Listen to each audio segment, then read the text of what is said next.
Ihamahu merupakan sebuah negeri yang berada di Kecamatan Saparua Timur, Kabupaten Maluku Tengah, Provinsi Maluku, Indonesia.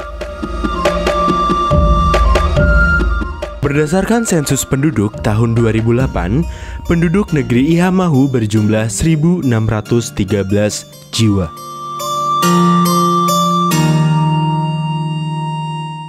Kalau Ihamahu tetap nama negeri Ihamahu, tapi secara adat kita punya nama Teo Negeri. Di sini bilang Teo Negeri, Teo Negeri. Jadi Ihamahu nama adatnya itu Noraito Amapati.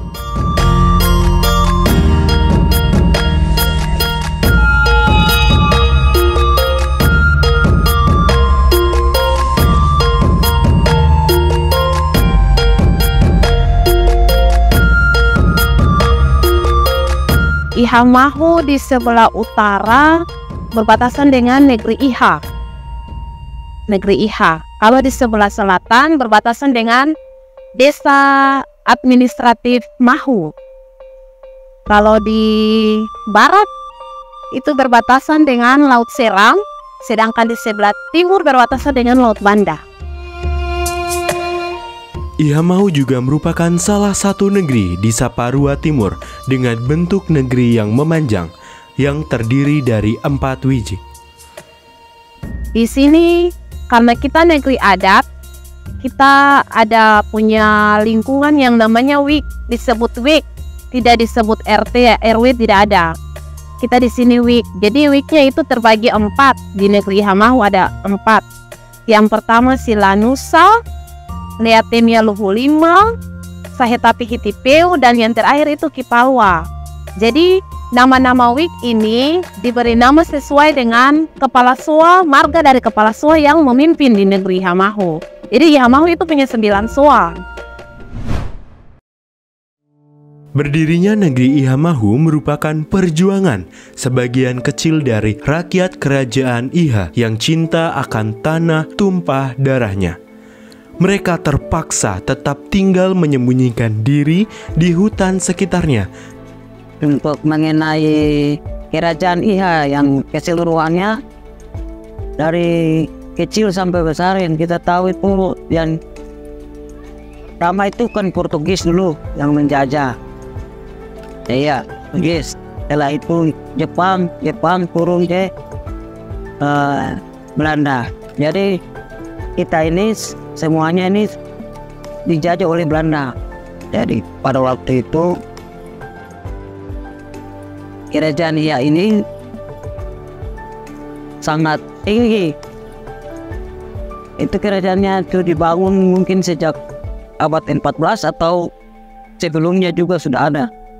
Tapi setelah ketemu penelitian dari sama-sama dengan dari para wisata dari Jakarta, itu kedapatan itu ada arang, ada pecah beling, ada semuanya ada tuh. Itu buktinya setelah penelitian itu ada bukti yang menyatakan kalau itu didirikan itu sejak abad 14. Mungkin juga ada yang sebelumnya. Sebelum 14 juga sudah ada.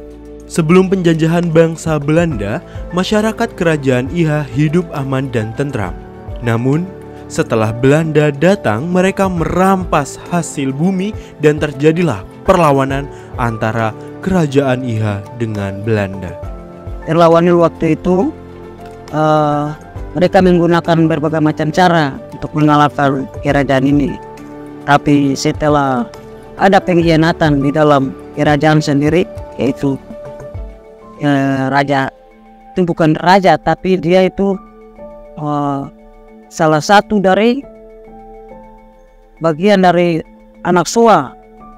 Dia mulai pendekatan dengan pihak Belanda langsung dengan menggunakan cara-cara, yaitu menggunakan tulang babi untuk menembak itu Gunung Iha atau kerajaan Iha. Jadi akhirnya hancur. Katanya itu bukan hancur berkeping-keping, tapi ada yang runtuh masuk ke dalam tanah. Jadi tidak hancur, tapi runtuh. Kalau ada patahan-patahan yang memang kecil-kecil, ada patahan.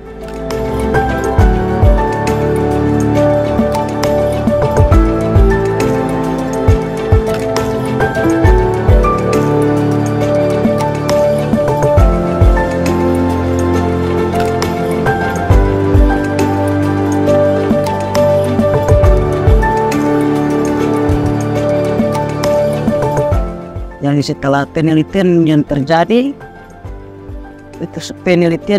itu ada patahan itu dan juga keping-keping pecahan-pecahan belin dan segala macam. Terbukti juga ada masjid raya, ada masjid yang kecil, ada baileu, semuanya ada. Jadi dari penelitian itu terbukti yang kerajaan Iha memang betul ada di Maluku. Jadi mungkin juga kerajaan Iha itu kerajaan yang tertua di Maluku.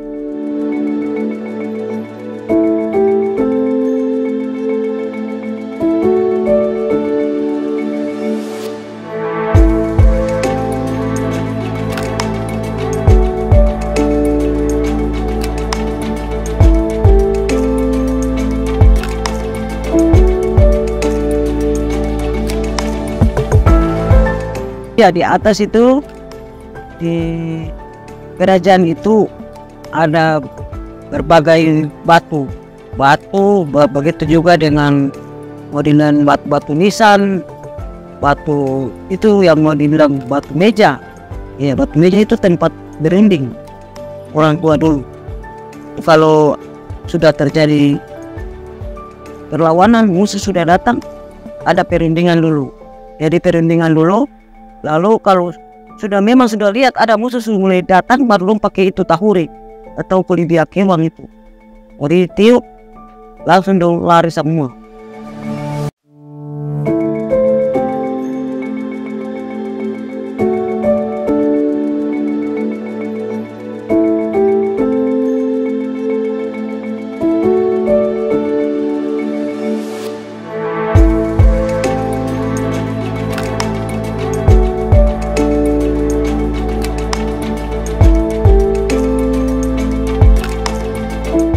Ya mau ini awalnya itu waktu zaman dulu Katonjo masih tinggal di kampung di bawah, di sana di Kohu, dengan Kohu. Jadi kebetulan negeri ini mau dibentuk, itu ada satu orang juga dong sama-sama rame-rame untuk mencari tempat kedudukan negeri ini mau berdiri nih. Negeri mau berdiri nih. Jadi waktu dorang dari bawah datang, dorang cari tempat itu, dorang pakai wahil, di sini bilang wahil, itu gai-gai kayu pakai tali. Dorang tarik dari bawah tuh, dia tagai di itu ada tempatnya sampai sekarang, batu di sana tuh. Makanya batu itu tagai, langsung negeri ini berdiri nih.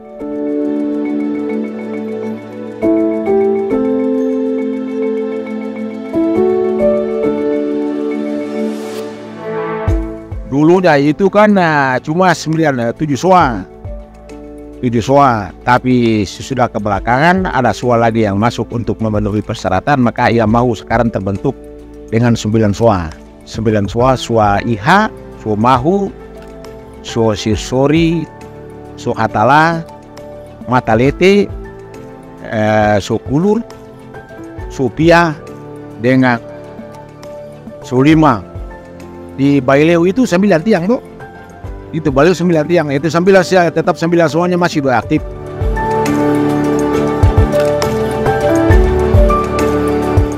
Dalam kepemimpinannya, negeri Ihamahu dipimpin oleh seorang raja. Namun, untuk saat ini, negeri Ihamahu dipimpin oleh pejabat negeri.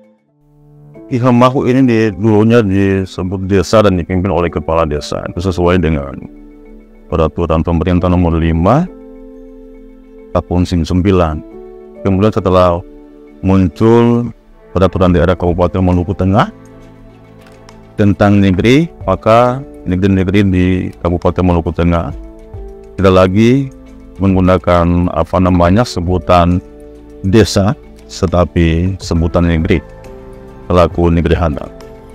Negeri Ihamahu dipimpin oleh seorang raja, kemudian dibantu oleh 3 kepala urusan dan 3 kepala seksi, juga lembaga adat, kepala SOA, kewang selaku penjaga lingkungan, dan juga Saniri negeri selaku mitra pemerintah.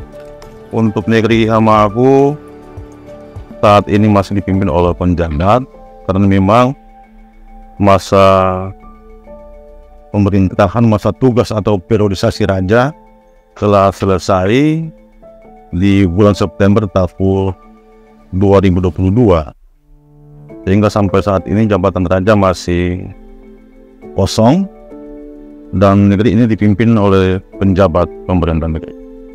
Untuk seorang penjabat itu sudah terjadi beberapa, yang sudah lama juga ya, memang ketika masa jabatan seorang raja itu berakhir, negeri tersebut harus dipimpin oleh penjabat dan mengingat kekosongan jabatan. Jadi tugas penjabat itu selama 6 bulan, dia memfasilitasi sampai negeri itu mendapatkan seorang raja yang definitif. Kalau raja dari tahun 1680 sampai 2024 ini ketika bekerja jadi pejabat, ini sudah yang ke-30. Itu raja ditambah pejabat juga wakil pemerintah negeri sampai sekarang ini yang ke-30. Itu sesuai dengan catatan sejarah yang ada.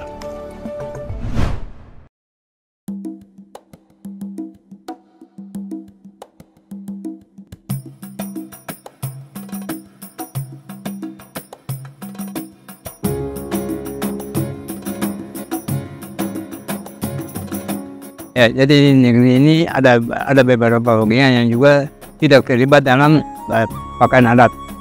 Jadi pakaian adat itu disebut kepala SUA. Kepala SUA itu artinya dia tugas badan pemangku adat. Jadi kalau melaksanakan tugas berarti itu kepala SUA punya urusan. Sedangkan yang pakai baju putih itu dia merupakan sanini negeri atau negeri.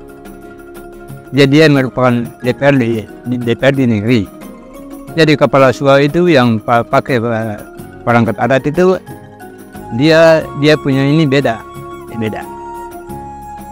Kalau di negeri ini ada beberapa yang pemangku adat, badan adat, kepala SUA, kepala kewang, juga ada itu ada perangkat adat.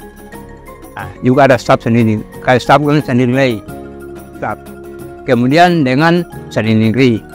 Sanini negeri itu dia bertugas untuk mengawas pemerintahan yang ada maupun juga program apa yang ada di desa. Lalu kalau ada acara adat, kepala SUA mesti ada. Bukti macam untuk beliau, anjata beliau, nanti raja, panas tela, panas gandum, itu semua termasuk dengan badan adat. Itu dia melaksanakan adat. Macam kemarin itu kayak berkat. Kan berkat itu kan yang pegang peran itu adat yang adat.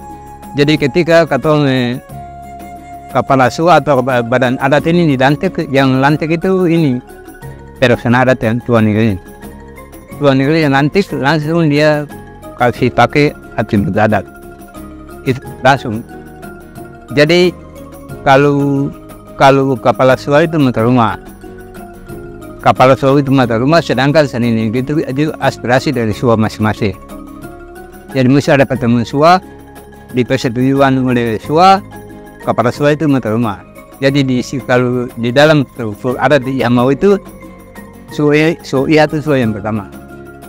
SUA yang pertama dia disebut SUA perintah. Jadi di situ dia punya kepala SUA, dia punya tuan tanah, dia punya raja juga dari satu. Itu suku pertama, suku Iha. Jadi suku Iha itu bukan satu marga. Ada Ulusi, ada Kipu, ada Apitule, ada Sopokua, ada Pati Iha. Ada beberapa mata rumah. Jadi suku Iha itu dia menyangkut seluruh warga marga yang di situ. Warga ada beberapa warga, ada 7 warga. Iha Mahu merupakan negeri adat. Oleh karena itu mereka masih menjunjung tinggi adat istiadat yang diwariskan oleh para leluhur. Salah satu warisan yang masih melekat yaitu Baileo dan upacara kain berkat. Jadi pertama-tama tuh kata punya negeri adat. Negeri adat setiap adat mesti bawa di Baileo. Jadi yang tadi menyangkut dengan kain berkat itu setiap perempuan yang kawin keluar negeri lain berarti dia mesti bawa kain berkat. Artinya itu utama di adat bagi negeri. Apa pun juga mesti bawa. Di Belanda pun juga mesti kena bawa kamu itu. Jadi tadi itu demikian kata itu satu sila. Itu kan foto bahasa Belanda tapi juga tanggung jawab bawaan. Jadi dengan demikian tadi proses habis itu berarti sensasi ya. Itu menyangkut dengan pelunasan adat di Cina. Sebab kalau tidak bulan berarti masih jadi beban untuk kedua orang menyangkut dengan perkawinan. Sama tadi Kasembat juga dijadi beban. Bukan beban bagi ulin tapi anak juga dapat. Jadi tadi itu ketika kasih itu kan diberikan air satu botol. Air satu botol itu untuk anak minum, laki bini minum mandi semua. Berarti sudah selesai.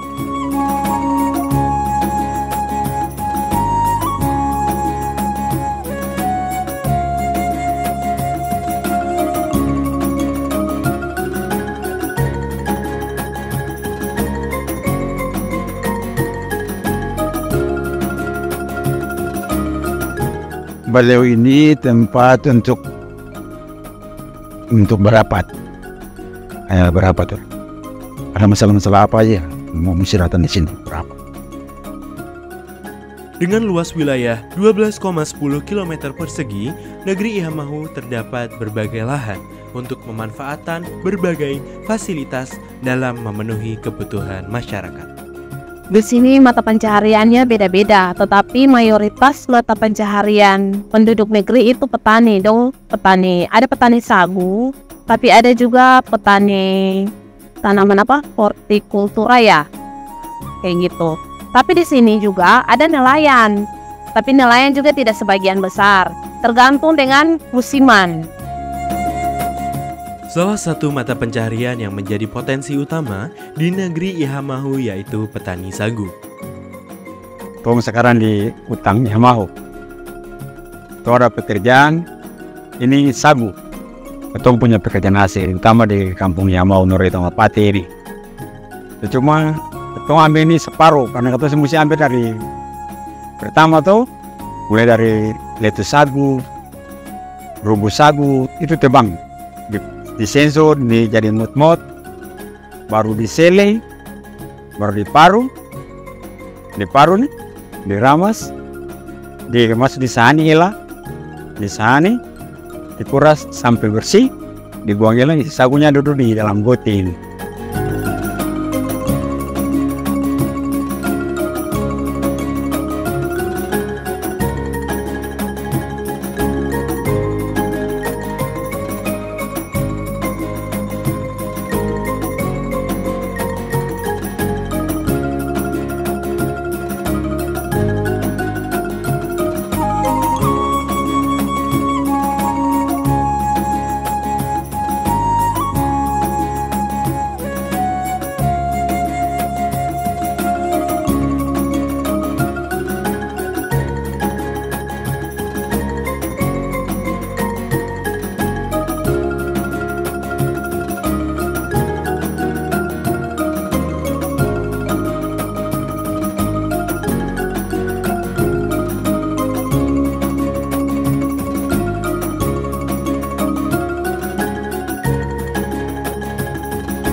pekerjaan ini ya pada kebutuhan hidup hari-hari, ketemu anak kuliah, sekolah.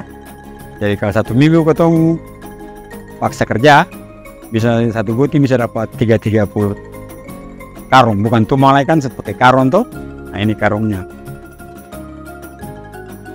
Nah itu tumangnya dulu itu tumang yang dulu itu ketemu masih orang tua ketemu pakai tumang. Ini guys, ini yang namanya tumang sagu. Ini nanti sagunya dimasukin di dalam. Jadi ini tuh wadahnya. Oke. Wadah untuk menampung sagu. Selain petani sagu, masyarakat Ihamahu juga berprofesi sebagai pembuat bangku gereja. Iya, nama saya itu Bapak Tommy Luhulima. Ya, di Ihamahu ini sebagai wakil pendeta jemaat GPM Ihamahu. Kerja saya memang sebagai ketua tim pelaksana pembuatan bangku gereja. Ya, yang sementara ini ada dalam proses pekerjaan tahap ketiga itu yang sekarang dijalani. Kayu-kayu ini sudah dipersiapkan dari 2018. Memang ada yang berproduksinya di hutan Ihamahu saja. Ada juga yang dibeli dari Seram, dari Pulau Seram. Ya, itu dibeli itu kenal 1 kubik 3 juta. Masih murah, tapi sekarang ini 1 kubik kayu lembua itu sudah masuk 6 juta.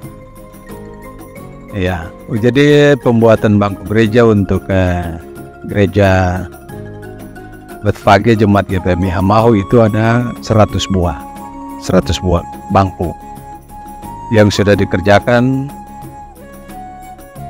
84 buah.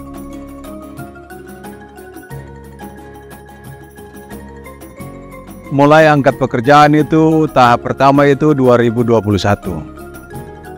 Tahap pertama itu bikin 43 buah. Dalam dalam tenaga kerja para tukang itu ada 30 lebih. Nah, demikian tahun 2022 kerja tahap kedua. Para tukang pun juga yang sama. Nah, kemudian tahap ketiga ini untuk pekerjaan para tukang yang ada di Ihamahu ini itu ada masuk 60 orang. Ya. Tapi ada dibagi-bagikan di per sektor. Jadi 4 sektor dibagikan bangku 16 buah, untuk 1 sektor 4 buah. Jadi ada yang sektor Sion kerja di sektor mereka, sektor Evata juga kerja di ujung di sana di tempat mereka, sementara kami yang di tengah ini kerjanya di pasar di situ di tempat kerja itu.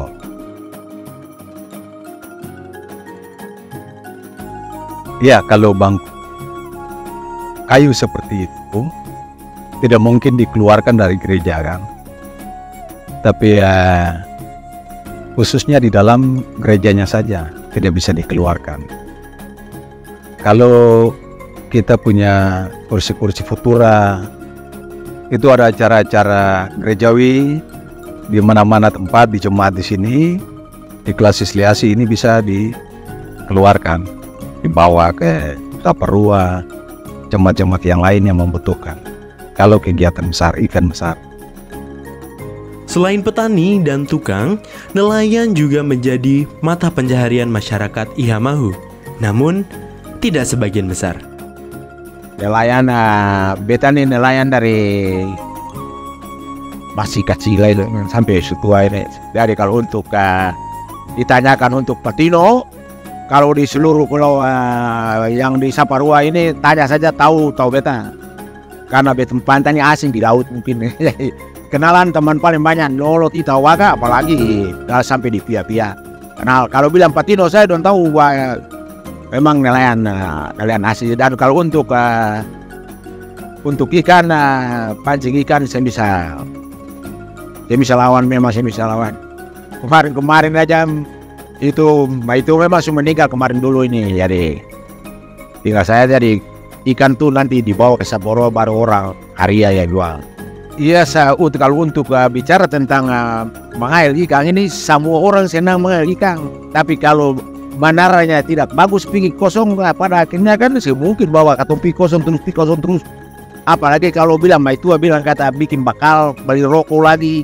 Kalau pulang kosong nanti tanggung jawab apa per maitua. Tapi kalau pilau dapat terus kan enak. Siapa ya sih, Pak? Ikan itu makannya enak, tapi yang lebih enaknya itu pancingnya itu yang lebih enak itu.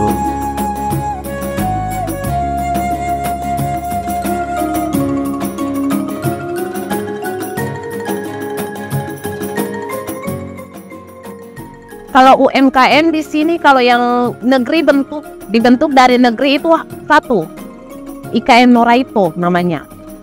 IKM Noraito, sedangkan yang satunya lagi dibentuk dari komunitas di gereja. Jadi di gereja itu ada punya kumpul ibu-ibu yang punya usaha bagian juga, yang tidak tergolong di dalam kelompok IKM. Akhirnya dan dibentuk kelompok sendiri.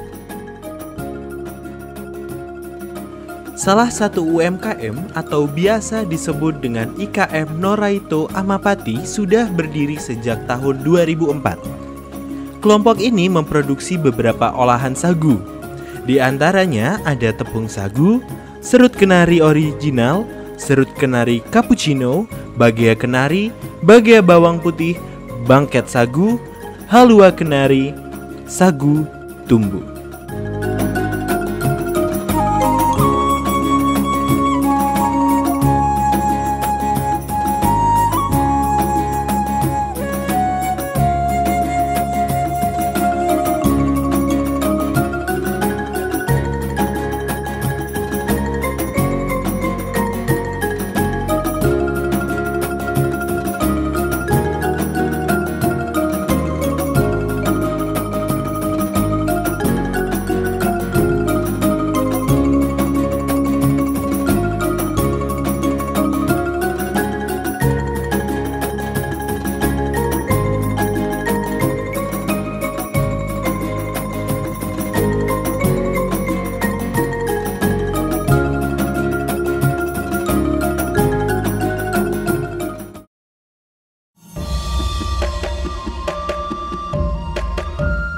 Karena letaknya di Pulau Saparua, negeri Ihamahu tidak terlepas dari cerita perjuangan pahlawan dari timur, yaitu Thomas Matulesi.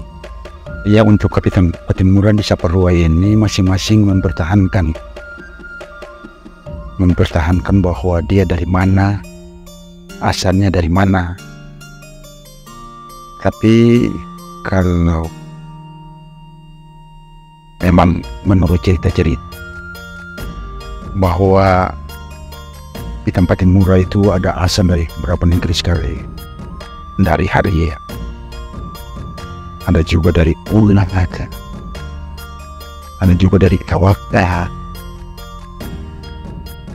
Jadi di tempat Patimura ini asalnya kita tahu akan bagaimana ini, mau bilang dari kampung-kampung yang lain juga ketemu belum tahu persis. Tapi ada orang yang cerita bahwa di tempat Patimura ini juga banyak asal pembilan juga dari Ihamahu juga bisa.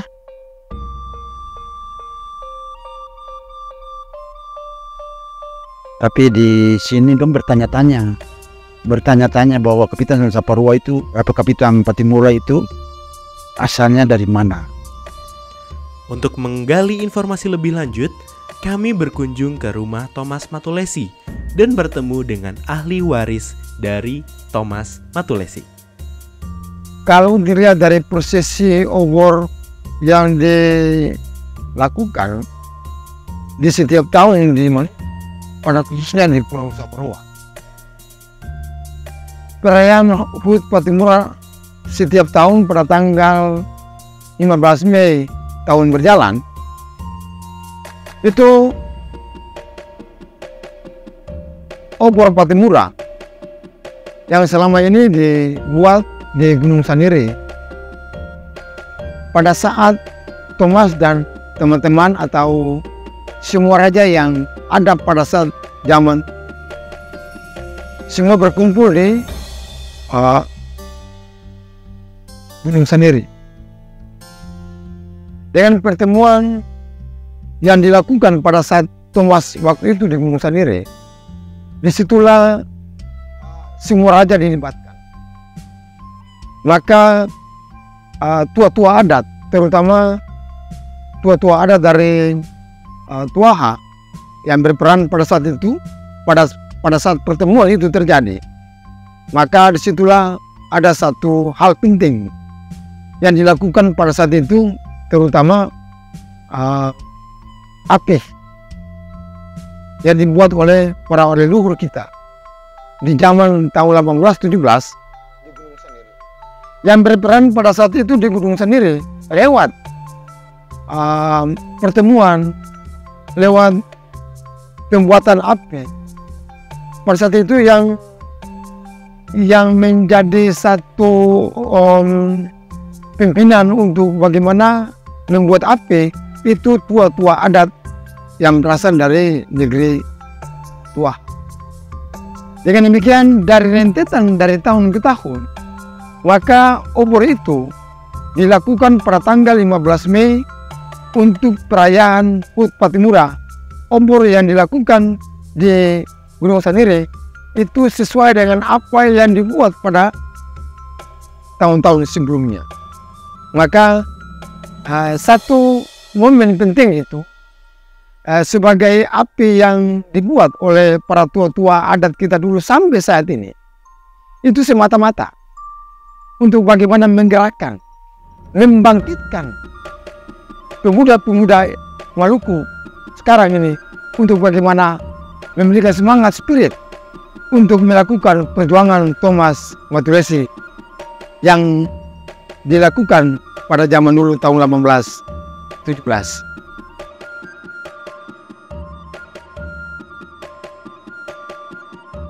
Sebelum acara puncaknya di Gunung Sandiri, di situ ada tua-tua adat dari negeri Tuaha sudah mempersiapkan, sudah melibatkan semua masyarakat pendukung acara pada saat itu di Baileum Tuaha, mempersiapkan segala macam perlengkapan untuk bagaimana sampai di tempat Gunung Sandiri untuk membuat api itu, sehingga persiapan itu sudah dari tanggal 13 sampai 14 itu sudah ada punya persiapan di dalam lingkup tua-tua adat yang ada di Tuaha.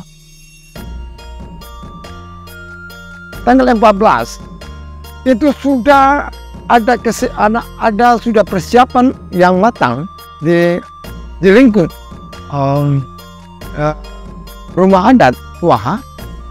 Mereka sudah mengatur semua mekanisme persiapan pembuatan api, baru mereka arak-arakan bawa ke Gunung Sandiri untuk bagaimana membuat api itu yang sudah dipersiapkan oleh tua-tua adat Tuaha.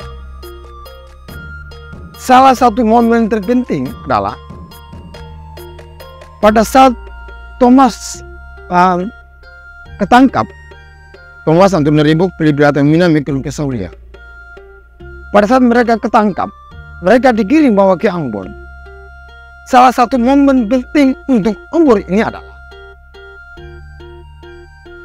dia dibakar dari Gunung Sandiri, terus lewat estafet dari negeri ke negeri, terakhirnya di negeri Arya. Upacara di negeri Arya, di Balai Arya. Terus disitulah ada satu catatan penting, yaitu proklamasi Arya pada saat itu yang dibacakan di Balai Arya. Sudah selesai semua dibaca, sudah selesai upacara, baru dibawa ke Ambon untuk di upacara di Lapangan Merdeka. Kenapa sampai momen itu terjadi?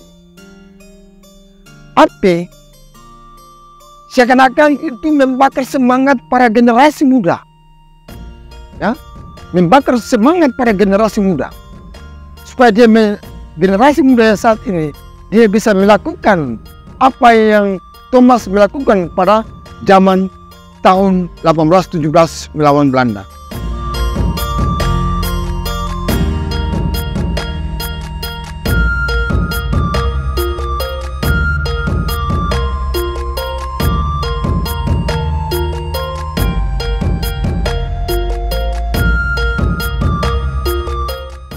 Kalau berbicara mengenai situs yang paling terbanyak di Pulau Saparua, peninggalan sejarah oleh Thomas Matulesi Kapitan Patimura. Tetapi terpenting adalah gunung sendiri itu tempat satu pertemuan khusus Thomas Matulesi dan semua raja pada saat itu. Dan jangan lupa, salah satu perempuan yang disebut Martha Christina Tiahau juga diangkat pada saat itu di gunung sendiri untuk bagaimana Martha Christina untuk menggerakkan para perempuan Maluku untuk bagaimana mau menentang Belanda bersama-sama dengan Thomas melawan Belanda pada saat itu. Salah satu gunung sendiri yang terpilih untuk bagaimana menjadi satu pertemuan khusus di zaman pada tahun 1817. Kemudian benteng Dustede, barangkali secara umum, kalau benteng secara umum, barangkali kita sudah bisa mengetahui secara jelas bahwa benteng itu disebut oleh Patimura untuk bagaimana mengalahkan Belanda. Kemudian dari rentetan dari dari benteng Dustede turun ke Waisisir. Tempat Waisisir lah pertempuran terjadi yang besar-besaran melawan Belanda pada saat itu. Dengan demikian, salah satu tempat bersejarah yang tidak dilupakan oleh bangsa Indonesia atau orang Maluku itu adalah Waisisir, tempat yang ditinggalkan oleh Patimura dan tidak boleh dilupakan oleh para generasi muda saat ini. Kalau dilihat daripada adat istiadat yang ada di Maluku, ada momen-momen tertentu yang dipakai pada saat momen Hari Patimura. Pada saat itu yang disebut kita bilang cakalele. Pada saat cakalele itu dia dilakukan oleh masing-masing negeri, terutama kita punya saudara yang ada di Tuahan misalnya. Itu peranan penting ada di mereka pada saat dia pembuatan ampi itu dilakukan. Disitulah ada satu hal yang mau dibilang kata kasarnya saja bahwa ada sesuatu pegangan yang ada pada saat itu bagi masyarakat terutama yang mendukung acara itu. Dengan demikian roh-roh yang masuk pada saat itu sudah mau dibilang kekebalan tubuh yang sudah dimasukkan oleh orang-orang tua yang dilakukan oleh orang-orang tua yang pada saat itu yang dimasukkan bersaudara-bersaudara yang mengikuti kegiatan cakalele pada saat itu. Dengan demikian mereka potong-potong iris-iris badan, tangan, lidah dan leher dan segala macam. Itu sudah ada punya satu adat yang keras. Tetapi adat itu bisa dipakai pada hari-hari tertentu saja. Kalau untuk dilihat daripada silsilah ini penting karena bagi orang Maluku pada khususnya terindikasi bahwa polemik itu sangat kental di Maluku pada khususnya. Beta sendiri dari keluarga ahli waris Patimura yang ada di negeri Aria bisa menceritakan asal usul Thomas Matulesi. Pada awalnya beta berbicara ini warga, bukan berarti beta berbicara masalah Thomas Matulesi lah. Pertama-tama saya angkat dulu masalah marga. Warga Matulesi yang ada di negeri Aria itu berasal dari negeri Itawaka. Ada salah satu moyang namanya Frans Matulesi lahir di Itawaka. pada saat Frans Matulesi lahir di Itawak, dia dibesarkan di Itawak. Terus kemudian dia keluar dari Itawaka, dia datang di negeri Haria. Pada saat dia datang di negeri Haria, dia berkecimpung dengan masyarakat Haria. Dia berkecimpung dengan masyarakat Haria, dia berpacaran dengan Pransina Silahui, salah satu jujaro dari Sirisore Islam, namanya Pransina Silahui. Pada saat Frans Matulesi dengan Pransina Silahui berpacaran, maka disitulah mereka sepakat untuk bagaimana mereka menikah. Pransina menanyakan kepada Frans bahwa katong mau nikah di mana? Frans bilang, katong boleh, beta bisa nikah di Tawakalai. Katong nikah di Haria juga, karena beta sudah tinggal lama di Haria. Maka disitulah keputusan diambil, mereka berdua, Frans Matulesi dan Pransina Silahui, nikah di Haria. Pada saat pernikahan di Haria, mereka berkediaman tinggal di Haria. Lahirlah 2 orang anak laki-laki. Anak yang pertama Yohanes Matulesi. Anak yang kedua Thomas Matulesi. Dengan demikian, maka warga Matulesi yang ada di negeri Haria itu berasal dari negeri Itawak. Tetapi kelahiran Thomas Matulesi ada di negeri Haria, sesuai dengan pernikahan Frans dan Pransina di negeri Haria. Dengan demikian, rumah ini adalah rumah tua dari Frans Matulesi dan Pransina Silahui. Dan sampai turun-temurun sampai saat ini, kita punya berpegang kepada kita punya selakbum atau silsilah keluarga yang ada di dalam rumah ini.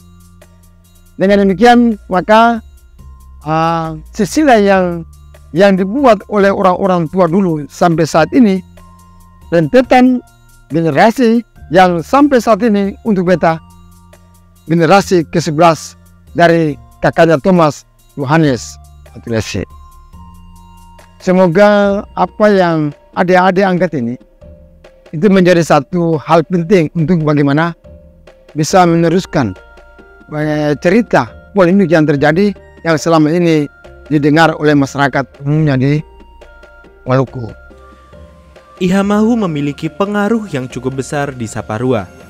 Keindahan dan kekayaan alamnya menjadi daya tarik tersendiri. Oleh karena itu, negeri ini harus tetap dijaga, dilestarikan, dan selalu mengingat sejarah perjuangan pahlawan dari timur.